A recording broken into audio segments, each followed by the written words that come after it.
ایک مہینہ ایک ہفتہ مذاکرات رہے اور ان مذاکرات میں اس ترمیم پر اتفاق ہوا. ہم نے کیا کامیابیاں حاصل کی اس میں؟ 31 دسمبر 2027 تک سودی نظام ختم کر دیا جائے گا. وفاقی شرعی عدالت کو طاقتور بنایا گیا کہ کس طرح اس کا فیصلہ اب مؤثر ہوگا.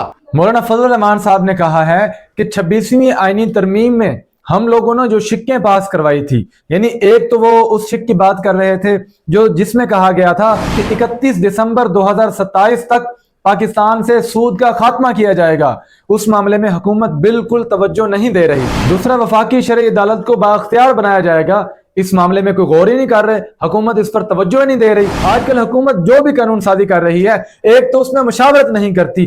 بغیر مشاورت کے دیکھیں، پاکستان سب کا پاکستان ہے، صرف حکومت کا نہیں ہوتا. تو اگر حکومت نے قانون سازی کرنی ہے تو اس میں سب کو بٹھا کر مشاورت کے ساتھ قانون سازی کرنی چاہیے، جیسے 1973 میں ہوا تھا. اور 26ویں آئینی ترمیم سے جو مولانا فضل الرحمان صاحب نے شکیں نکلوائی تھی، ان لوگوں نے وہ 27ویں میں دوبارہ ایڈ کر دی ہیں، اور کچھ اس طرح کی شکیں بھی ایڈ کر دی ہیں جو اسلام کے بالکل مخالف ہیں. اس لیے میں کہتا ہوں کہ اچھی لیڈرشپ کا انتخاب کرنا چاہیے.